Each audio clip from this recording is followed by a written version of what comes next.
welcome to Loading from Loops. This is Dan Byram, and today we have with us Earby Markham. Earby, welcome. Thank you for joining. Thank you, Dan. Thanks for having me. And you have a broad career in law enforcement and security from the Southeast United States. Correct? The area of beautiful Mobile, Alabama. Yes, sir. Down here in the hot, humid Gulf. Yeah, this time of year, and we're recording this in June, so I imagine it's just getting steamy over there. I think today's high was supposed to be like 96. Oh boy. And humidity is about 200%. So this is the place where the old retired guys get together to talk about this and that. And I would kind of like to hear how you got into this field, how you got into law enforcement and security. And if you can maybe start at the beginning and tell us what inspired you to join up. All right. Yeah. I think, like a lot of others, I was somewhat influenced by the activities of television, the one out of 12. Yep. I'm more like Miami Vice, but the one out of 12. Boy. I started with my county sheriff's flotilla. I was a diver, a recovery diver and rescue driver for the sheriff's department as a reserve for the first 5 years. Then I went over to Mobile PD as a sworn and spent 6 years there, mostly on the south side, which is the traditional hard side. Yeah, it was the what we call it, the high density population and the low density finances. I mean, Yeah. I think a lot of us have worked in the poverty areas, and there's a relationship between poverty and crime, and that's when poverty equals crime equals police work. Absolutely. Went from PD, from over to PD. I was lured away to a law firm, lured away as we can double your salary immediately, give you a take-home car, you work Monday through Friday, holidays off, the things that you're looking for that you don't have with PD. Yeah. So I went from there for a few years and then was very fortunate to be involved as a startup with Mirage Resorts, Steve Wynn's old place, old company. We brought the Beau Rivage online, a large casino, hotel complex, marina, shopping, all of those good things. Did my few years there. 9/11 happened. The tourism economy went in the toilet. Yeah. I was fortunate to get picked first as a contractor and then later hired on with Shell Oil as a security manager, which was great. I mean, it was very much critical infrastructure, as that was all coming up at that time. It was coming a field. Yeah. I spent 12 years with them. What did Shell? Well, I guess Shell Oil is pretty big in Mobile. So you were still there locally? The first 3 years, yes, were local. Then I spent 3 years in Houston at another Shell facility, and then came back as the manager at Mobile. Gotcha. Mobile, that's no longer a Shell facility. It's been sold to another company now, but they had a refinery, oil refinery, even though it's basically providing chemical stock. And they had a deep water terminal. So I had 2 facilities. I had the opportunity to bring everything together under the MTSA, Maritime Transportation Security Act, which created TWIC, the Transportation Workers Identification Credential, as a biometrically attached card. Then after I tried to retire a little too early, shouldn't try and retire before you're 60 at least, I don't think. Right. And after about 2 years of retirement, I went back into the field and I went to work for a local university, one of their hospital campuses, as a security manager over the entire campus. I had a specialized hospital. I had a cancer experimentation unit and various other office buildings and things like that. And now I've retired again. And I think this time I'm probably going to stay retired. Oh, good. Every officer and employee in law enforcement wants to succeed, but do they have the tools they need? Backup is on the way. Excellence in law enforcement courses bridge the gap between strong departments and strong communities through often overlooked interpersonal and communication skills. Discover affordable, asynchronous, cutting edge online training in developing character, critical thinking, establishing trust, and command presence. Visit Sabbath Learning to investigate further. We offer individual, agency, and academic rates. Interesting with the infrastructure and the maritime things and particularly I remember because I was doing contracting work after 9/11 too, and everything was defend the infrastructure, and that was just such a high priority and so much pressure on everybody to come up with ideas because we were wide open still at the time. Yes, we were. And we all had to learn as we were going. Yeah. There really was very little on that before the MTSA 2002. I was involved with on the contract side, Yeah. with the really the beginning of DHS. I mean, and with the Coast Guard becoming a law enforcement agency under DHS, there was really nothing for the maritime. They were wide open. The waterfront was wide open. I've got to experience working with the government grants because Shell was a participant in the grants. When I first got to the Shell facility, when I was first hired on as a contractor, my first question to the BP that was hiring me was, "Where's your fence?" I mean, the refinery was that wide open. It had no fence around it. Oh my. The Deepwater terminal, we had two facilities there. One was a refinery and one was a deepwater storage terminal where the big tanks are, where we got loads, but it's by ships and by barge. Yeah. Everything was wide open.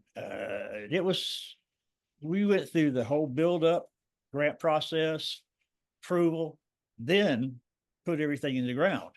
So it was a very interesting few years before we got to where people started to feel comfortable. Well, we started to feel comfortable. The different security managers started to feel comfortable. It took us a while. Yeah. Well, let me go back to the beginning.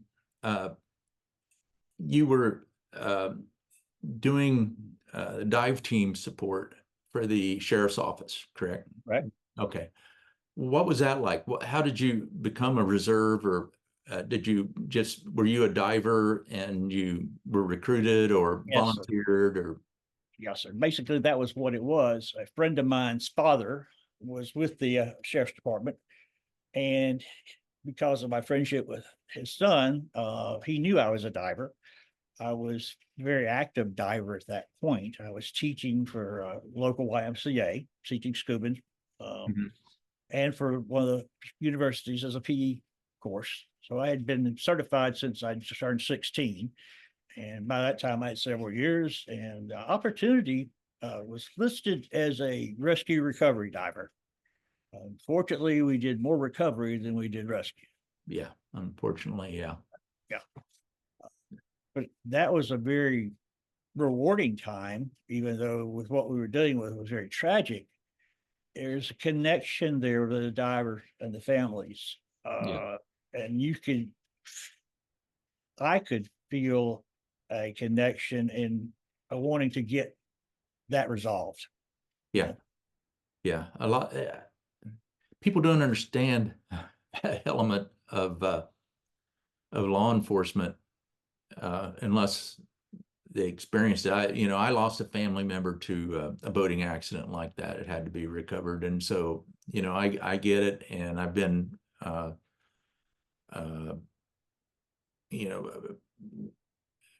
had to do, we used to call them the 1079s or the deliveries of those kinds of messages and stuff. And Right. It's very important, and it's a very poignant moment, but it's something that has to be done. And I respect that. And I know guys like you that have to go deal with that. It takes a certain amount of internal courage and strength. So my respects, 100% respect for that. So you bet. I mean it from the heart. So after that, you became a deputy. or, Well, I was a reserve deputy in that capacity. okay. And during my time there, I dealt with Hurricane Frederick, Oh which was my. a very devastating hurricane for this area. Uh, and that's kind of what drove me from reserve to wanting to go full-time law enforcement. Yeah. And I moved over to Mobile Police Department Okay. and was hired there and spent What year was that? 83. 83. Okay. 83. Yeah, because I had 79 was Frederick, and that's when I was with the SO. Spent a couple more years with them, and then the opportunity, the hiring game came around. All right. And then when you were in the SO, were you an armed deputy reserve Yes. at that time? Yes, What I kind was. of equipment did you have? That's kind of humorous because we had to self-fund. You know, Mhm. we have Yep. parameters on that, but A lot of reserves do. I carried a 4-inch Ruger Security 6 stainless steel. Uh-huh. Start with because I couldn't get a Smith 66. Then once that's available, that's what I carried. Our leather gear and stuff was marginal. We didn't carry a full Sam Brown because we're going to be in the water, you know, Yeah. or all the water. So we carried just basically I think they call them a Garrison belt, thumbprint holster, 2 reloads, and a radio. How did you reload? I use speed loaders. Okay. I'm a little bit behind the load from the loops. They were transitioning out as I was coming on. So Yep. I did have to load Okay. from the loops for my early qualification. Okay. All right. As long as you at some point in your career I did. removed cartridges from the loops. That's the main thing. Yes, sir. I had a 12 loop slider. All right. So yeah, but as soon as I got speed loaders, I did get rid of the slider and go to the speed loaders. So you joined the PD and did some time over there. I did. I joined the PD and went to the academy, which Mobile has its own academy. My academy brothers and sisters decided to curse me, and I was elected president of the academy class, which is good preparation for getting yelled at every Monday morning for what other people have done. Yeah. Yeah. So I became, you know, I understood the captain's position. Yep. Because I stood at attention to getting reprieved every Monday morning what those knuckleheads had done the week before or hadn't done. Absolutely. So did my time in the academy. I liked the teaching aspect. I came back as an adjunct instructor during my year there. Yeah.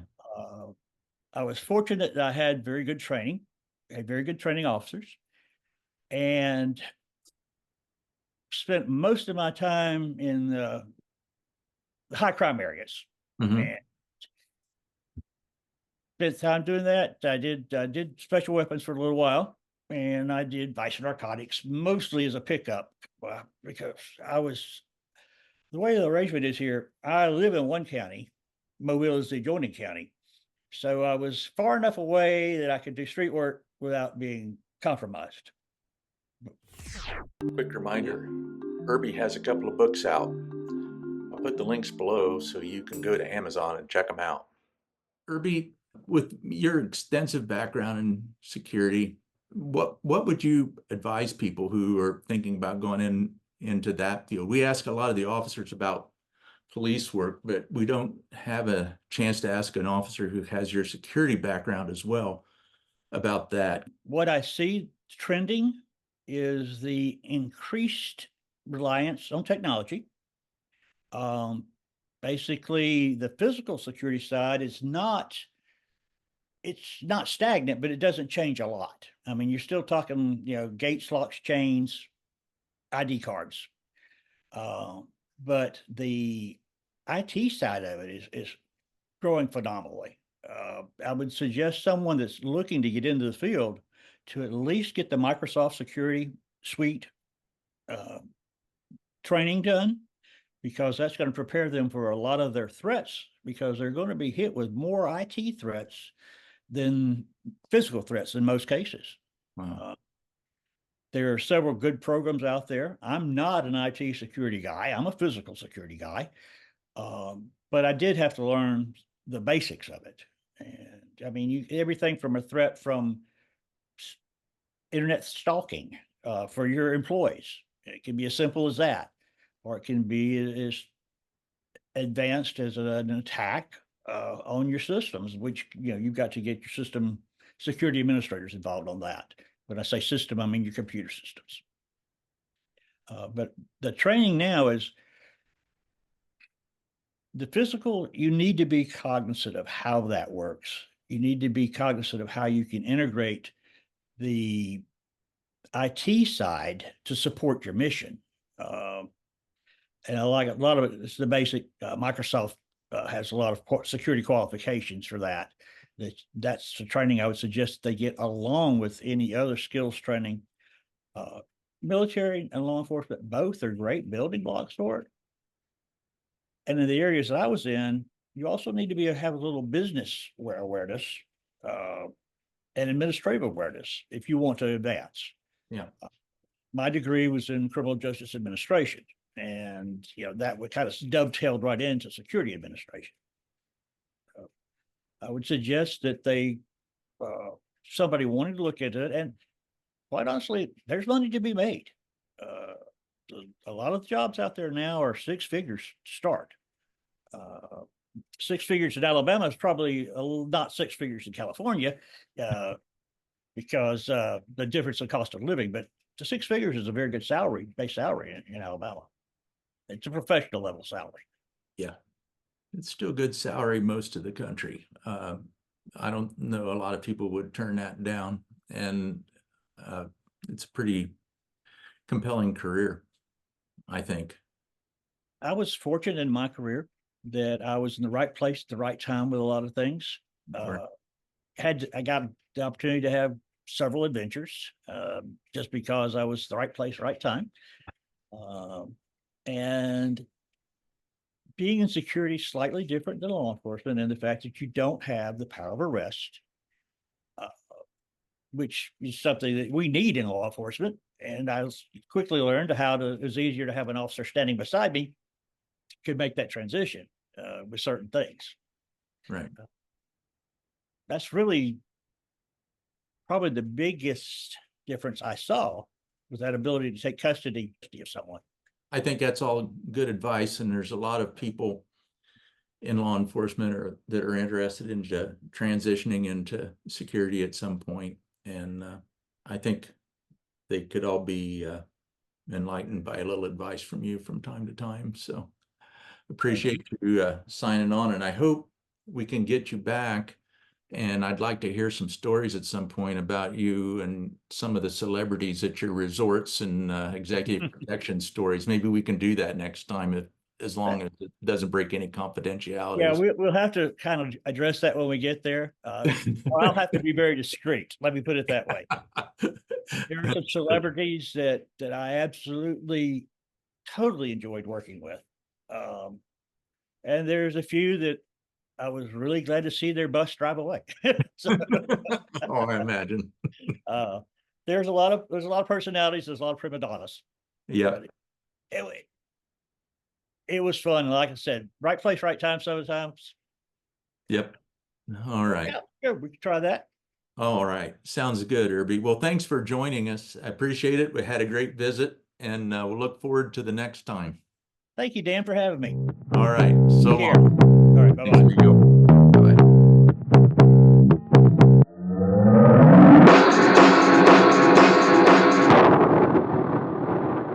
Loading from Loops is brought to you by Sabbath Learning. Register now for the Excellence in Law Enforcement courses. Click the link below for more information.